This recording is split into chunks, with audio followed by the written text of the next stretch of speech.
All right, Martinsville happened. Yeah, let's get into it.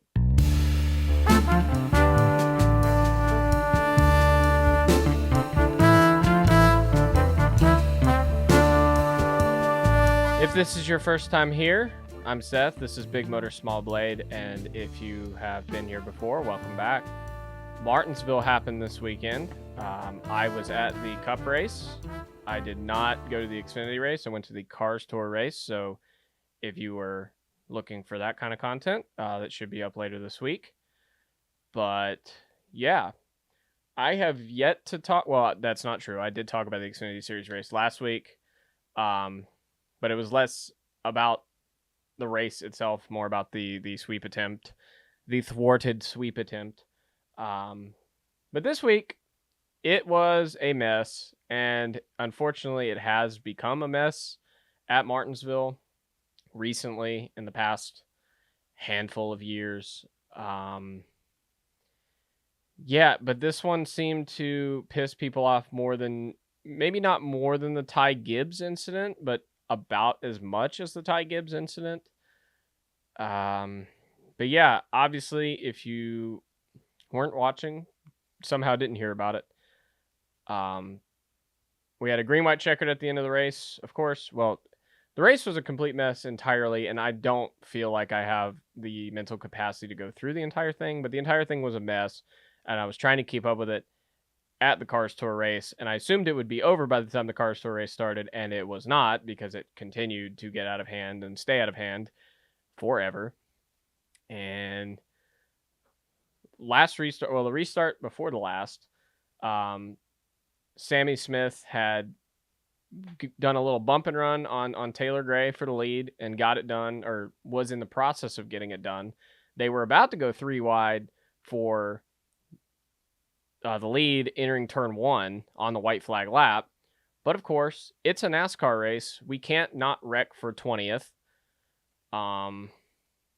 That's just what we do in NASCAR, unfortunately. So we re-racked them, did it again, and this time, Taylor Gray gave a little bump and run to the aid of Sammy Smith. In my book, fair game. If he does it to you, I think it's totally fair to do. And he's setting sail into turn 3 on the last lap with a good car length and a half lead, I think, or about there. And Sammy Smith just flat dumped him. I mean, there's no beating around the bush on that one. He flat dumped him. He admitted as such. So I don't know why I'm even trying to pretend like I need to play lawyer here. But yeah, he just wrecked him, which is the stupidest part about it. I'm sorry, the dumbest part about it. For me, no, it's stupid. I'll stand on that one. It's stupid because A, you look like a jackass. First and foremost, you look a complete jackass. And second of all, it isn't going to work anyway. Like, he had to drive into the corner so far that I think he was 4th by the time he came out of the corner anyway. And then there was another wreck, and I can't remember if he got in that wreck or not. I didn't really care. My jaw kind of fell open. Like, really? Are we really? Is this the level we've stooped to? And unfortunately, the answer resoundingly and every single time we get into the situation is yes, this is the level we've stooped to. And it's sad. It's pathetic, to be, to put it frankly. It's pathetic, and NASCAR needs to take a stand. I think the fact that they mentioned pretty immediately that they were going to look at it tells me that they will do something. I would imagine, realistically, they should suspend him. But again, I think NASCAR has kind of backed themselves into a corner and won't do that. Maybe they see this as egregious enough to do. And, I mean, I don't think Sammy Smith is going to be racking up wins anyway. So if you're looking at, oh, he might lose his playoff points, I don't think he's going to get many anyway. He might stay out at a road course and stage win or whatever. But, yeah, I don't know. I think they should suspend him. I think likely he'll get the Austin Cindric treatment. Taylor Gray, I'll give him credit. In the moment, I was kind of saying he needs to pop him in the mouth. And part of me still agrees with that. I think that would curb some of this BS that we see week to week, is if guys had to answer for getting popped in the mouth. And I'm not really trying to advocate for violence, even though it does make good TV, but that's really not what I'm trying to do here. I just think there's no real consequence. Like, even if Sammy Smith gets fined, I don't know, he probably won't get fined what a Cup driver would make. So let's say $20,000, which is not an insignificant amount of money, but he's also a pay driver, basically. Sorry. So he's got money, and 50 points or whatever, it's not really going to hurt him that much. Will it send a message? Sure. Will it send enough of a message? I doubt it. All right, to the Cup race. Denny Hamlin, 10 years in the making. And I'm every part of that 10 years, it was in the making. He got close. I can think off the top of my head at least 4 times he could have won this race, or a race at Martinsville, since he won his last, which was the spring of 2015. I kind of called it pre-race. Chuck was like, who do you got? And I said, it's been 10 years. Denny's due. I think he's going to get one. And sure enough, it worked out that way. But the race, so we brought the same tire. We brought the same tire we did in the fall, which everyone loved. Honestly, it didn't look like that to me from the grandstands. It didn't look like that much of a different race from the fall. It didn't have the playoff stupidity that occurred at the end of that race. But it didn't really look like that much of a different race to me. The only real difference was at the end of that race, we had two guys specifically, Kyle Larson and Chase Elliott, stay out on older tires. And even then, they were able to hold on for a while. I don't think Blaney made the pass till like 10 to go, maybe. So, yeah, and then we got that early in this race where guys were staying out and other guys were coming through. But, like, really compare it to, go back and watch maybe like the 2014 fall race, the end of that race, even though that pains me to say, Jeff Gordon.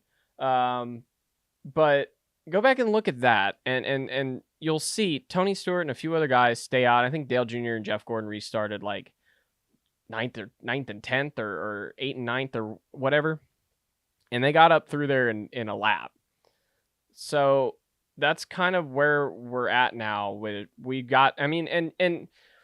I tuned in for like 20 minutes into the teardown, and I'm gonna keep harping on the teardown because they are, and I want to specify, Jeff Gluck and Jordan Bianchi have been nothing but nice to me anytime I've met them, and they're good dudes. But they have influence on the way people view NASCAR racing, and I think they drop the ball a lot. And the first thing out of Jordan's mouth that I remember this morning when I was listening to it was, we need to go softer on the tires. And I think I dropped my head like enough to where I wasn't, going to crash my truck or anything, but I dropped my head like, dude, the rubber's all over the cars. Like,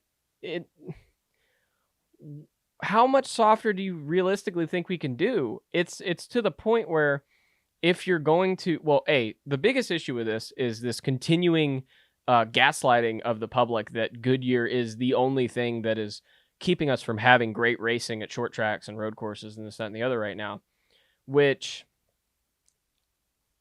is false. Like, it's patently false. We can probably bring these tires to new racetracks for the first time and have a pretty good race, and then bring it back again, and the teams figure some stuff out with it. Like, they're really good. I mean, if you remember the Bristol race last year, by the halfway point of that race, the teams pretty much figured out what they were doing, communicated that to their drivers, and we went 200 laps at the end of that race without a caution. So, I don't know, this continuing narrative that they're trying to build of Goodyear is the problem, this, that, and the other. Like, I'm sorry, at some point you need to admit that we need to make a change to the car. And apparently I know we're not willing to do that, because we haven't. If they were willing to do that, they would have by now. We're on year 4 of this. And it's sad at this point, I think, because we're just continuing to churn out a sub-average product for a good product at 5 racetracks that I can think of. Homestead, Kansas, Charlotte. I don't like Vegas, but a lot of y'all do. I think Michigan sucks most of the time. I'm not a fan. But I don't know. That's totally irrelevant, and I don't know why I got on that topic. But yeah, I don't know. It's stupid. The race was not very good. It just wasn't. I don't know. And it's so disappointing too, because the way the race was playing out, which was a mirage, just based off strategies and cautions coming out and this, that, and the other. But it was the mirage that I saw. I was like, damn, we're having a pretty solid race so far. Like I was excited, and then we got down to it, and no one could pass each other, and Christopher Bell was like the slowest of the guys in the top 5, but no one could get to him or even next to him or anything. And I don't know. The only thing that was happening at the end of the race was Joe Logano moving through the field because he was the only one that had fresher tires, and you had to have significantly fresher tires to really make moves. So I don't know. But either way, happy for Denny.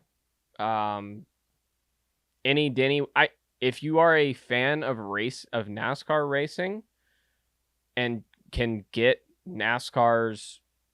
you can get off their jock, then you should be pulling for Denny Hamlin, and any Denny Hamlin win is a win for the rest of us. That's how I'm going to put that. Well, okay. It's getting late. I need to get this video up. So that's all I got.